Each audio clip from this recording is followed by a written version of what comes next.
നമസ്കാരം. മലയാളികളുടെ ഏറ്റവും പ്രിയപ്പെട്ട ഒരു നാടൻ സ്നാക്കാണ് ഇന്നത്തെ റെസിപ്പി, പരിപ്പുവട. പരിപ്പുവട കഴിക്കാത്ത മലയാളികളൊന്നും ഉണ്ടാവില്ല. അതുകൊണ്ട് അതിനെക്കുറിച്ച് കൂടുതലൊരു ഇൻട്രഡക്ഷൻ്റെ ആവശ്യമില്ല. നമുക്ക് റെസിപ്പി നോക്കാം. Guys, my name is Shaan Geo and welcome to the video. പരിപ്പുവട ഉണ്ടാക്കാനുള്ള പ്രധാന ഇൻഗ്രീഡിയൻറ്റ് പരിപ്പാണ്. പലതരത്തിലുള്ള പരിപ്പുകൾ പരിപ്പുവട ഉണ്ടാക്കാൻ ഉപയോഗിക്കാറുണ്ട്. ഇതിൽ പ്രധാനമായിട്ട് ഉപയോഗിക്കുന്നത് കടലപ്പരിപ്പും പീസ് പരിപ്പുമാണ്. പീസ് പരിപ്പ് എന്ന് പറഞ്ഞാൽ ഗ്രീൻ പീസിൻ്റെ പരിപ്പ്. ഇനി ഇത് രണ്ടും ഇല്ലെങ്കിൽ കറി വെക്കാൻ ഉപയോഗിക്കുന്ന തുവരപ്പരിപ്പ് വേണമെങ്കിലും ഉപയോഗിക്കാവുന്നതാണ്. ഞാനിവിടെ 1 കപ്പ് കടലപ്പരിപ്പാണ് ഉപയോഗിക്കുന്നത്. ഇനി ഇത് നന്നായി കഴുകിയെടുത്ത ശേഷം കുറഞ്ഞത് 2-3 മണിക്കൂറെങ്കിലും വെള്ളം ഒഴിച്ച് കുതിർക്കാനിടുക. 2-3 മണിക്കൂറിന് ശേഷം വെള്ളം കളഞ്ഞ് ഇത് നന്നായിട്ട് ഡ്രെയിൻ ചെയ്തെടുക്കണം. ഒട്ടും തന്നെ വെള്ളം ഉണ്ടാവാൻ പാടില്ല.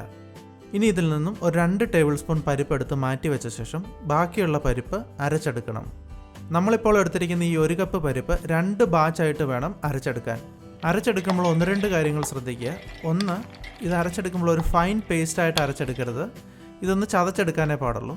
രണ്ടാമത്തെ കാര്യം, ഇതിലേക്ക് ഒരു കാരണവശാലും ഇനി വെള്ളം ചേർക്കരുത്. വെള്ളം ചേർത്ത് കഴിഞ്ഞ് കഴിഞ്ഞാൽ പരിപ്പോടെ എണ്ണയിലേക്ക് ഇടുമ്പോൾ പൊട്ടിപ്പോകും. അതുപോലെ അരയ്ക്കുമ്പോൾ ഇടയ്ക്ക് 1-2 പ്രാവശ്യം ഒന്ന് തുറന്ന് മിക്സിയുടെ ജാറിൻ്റെ സൈഡിൽ പറ്റി പിടിച്ചിരിക്കുന്നതൊക്കെ ഒന്ന് ഇളക്കിയിട്ട് കൊടുത്ത് വേണം അരച്ചെടുക്കാൻ. കണ്ടിന്യൂസ് ആയിട്ട് 4-5 സെക്കൻഡ് നേരം മാത്രം അരയ്ക്കുക. പിന്നീട് ഇളക്കിയ ശേഷം വീണ്ടും അരയ്ക്കുക.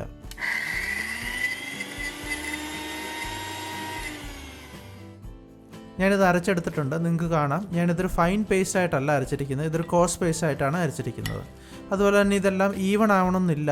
കുറച്ച് വലിയ കഷ്ണങ്ങളൊക്കെ കിടന്നാലും കുഴപ്പമില്ല. ഇനി മറ്റ് ഇൻഗ്രീഡിയൻസ് കൂടെ ഇതിനൊപ്പം ചേർക്കാം. 15 ചെറിയുള്ളി സ്ലൈസ് ചെയ്തത്, ചെറിയുള്ളി ഇല്ലെങ്കിൽ മാത്രം സവോള ചേർക്കുക. 3 ഗ്രീൻ ചില്ലി ചോപ്പ് ചെയ്തത്, 3 ഉണക്കമുളക് ചോപ്പ് ചെയ്തത്, 1 ഇഞ്ച് നീളമുള്ള ഇഞ്ചിയുടെ കഷ്ണം വളരെ ഫൈനായിട്ട് ചോപ്പ് ചെയ്തത്, അല്പം കറിവേപ്പില ചോപ്പ് ചെയ്തത്, നമ്മൾ നേരത്തെ എടുത്ത് മാറ്റി വെച്ചിരുന്ന 2 ടേബിൾ സ്പൂൺ വെള്ളത്തിൽ കുതിർത്ത പരിപ്പ്, 1/4 ടീസ്പൂൺ കായപ്പൊടി. ഇത് ഓപ്ഷനിലാണ്, നിങ്ങൾക്ക് ഉണ്ടെങ്കിൽ മാത്രം ചേർത്താൽ മതി. നല്ലൊരു ഫ്ലേവറും മണമൊക്കെ കിട്ടാൻ വേണ്ടിയാണ് ഇത് ഉപയോഗിക്കുന്നത്. 1 ടീസ്പൂൺ ഉപ്പ്. ടീസ്പൂണാണ്, ടേബിൾ സ്പൂൺ അല്ല. ഉപ്പിൻ്റെ കാര്യത്തിൽ എന്തെങ്കിലും ഡൗട്ട് നിങ്ങൾക്കുണ്ടെങ്കിൽ ആദ്യം കുറച്ച് മാത്രം ചേർത്ത് ഒരു വട ഉണ്ടാക്കി നോക്കുക. ആവശ്യമെങ്കിൽ വീണ്ടും ചേർക്കാവുന്നതാണ്. ഇനി ഇതൊന്ന് നന്നായിട്ട് കുഴച്ചെടുക്കണം. കൈകൊണ്ട് തന്നെ നന്നായിട്ട് തിരുമ്മി പ്രസ് ചെയ്ത് വേണം കുഴച്ചെടുക്കാൻ.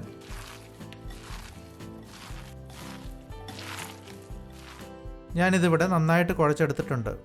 ഇനി വട ഫ്രൈ ചെയ്യുന്നതിന് ആവശ്യമുള്ള എണ്ണ ചൂടാക്കണം. എണ്ണ ചൂടായോ എന്നറിയാൻ വേണ്ടി അല്പം വടയുടെ മിക്സ് എടുത്ത് ചെറിയൊരു ഉരുളയാക്കി ഉരുട്ടി എണ്ണയിലേക്ക് ഇടുക. അത് താഴ്ന്നു പോയ ശേഷം വളരെ പെട്ടെന്ന് തന്നെ പൊങ്ങി വരുവാണെങ്കിൽ അതിൻ്റെ അർത്ഥം എണ്ണ നന്നായിട്ട് ചൂടായി എന്നാണ്. പരിപ്പുവട ഉണ്ടാക്കുമ്പോൾ എണ്ണയുടെ ചൂട് എപ്പോഴും ഒരു മീഡിയം ലെവലിലായിരിക്കണം. എണ്ണയുടെ ചൂട് കുറവാണെങ്കിൽ പരിപ്പുവട പൊടിഞ്ഞു പോവുകയും എണ്ണയ്ക്കകത്ത് മുഴുവൻ അത് പരക്കുകയും ചെയ്യും. അതുപോലെ എണ്ണയുടെ ചൂട് ഒരിക്കലും കൂടാനും പാടില്ല. എണ്ണയുടെ ചൂട് കൂടിപ്പോയി കഴിഞ്ഞാൽ പരിപ്പുവടയുടെ പുറംഭാഗം മാത്രം വേവുകയും അകം വേവാതിരിക്കുകയും ചെയ്യും. ഇനി പരിപ്പുവട എങ്ങനെ ഷേപ്പ് ചെയ്തെടുക്കാമെന്ന് നമുക്ക് നോക്കാം. അതിനായിട്ട് അല്പം വട മിക്സ് കയ്യിലേക്കെടുത്ത് ഒരു ഉരുളയായിട്ട് ഉരുട്ടിയെടുക്കുക. ഇനി ഈ ഉരുള ഒരു കൈയുടെ കൈവെള്ളയിൽ വെച്ച് മറ്റേ കൈ കൊണ്ട് പ്രസ് ചെയ്യുക. ഒരു കാര്യം ശ്രദ്ധിക്കുക, വിരൽ കൊണ്ട് പ്രസ് ചെയ്യരുത്. ഇങ്ങനെ ചെയ്യുമ്പോൾ പരിപ്പുവട ഓട്ടോമാറ്റിക്കലി അതിൻ്റെ ഷേപ്പിൽ വന്നോളും. നമുക്ക് കാണാം ഇതിൻ്റെ സെൻറ്റർ കട്ടി കൂടിയും എന്നാൽ എഡ്ജസ് കട്ടി കുറഞ്ഞുമാണ് ഇരിക്കുന്നത്. ഇങ്ങനെ വേണം പരിപ്പുവട ചെയ്തെടുക്കാൻ. ഇനി നമുക്കിത് എണ്ണയിലേക്കിട്ട് ഫ്രൈ ചെയ്തെടുക്കാം.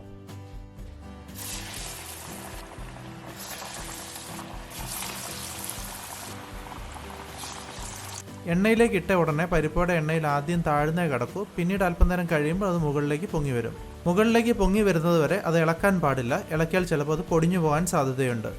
അതുപോലെ തീ എപ്പോഴും ഒരു മീഡിയം ഫ്ലെയിമിലായിരിക്കണം. ഇതുപോലെ കളർ ഒന്ന് മാറാൻ തുടങ്ങുമ്പോൾ തന്നെ ഇത് മറച്ചിട്ടിട്ട് ഫ്രൈ ചെയ്യുക.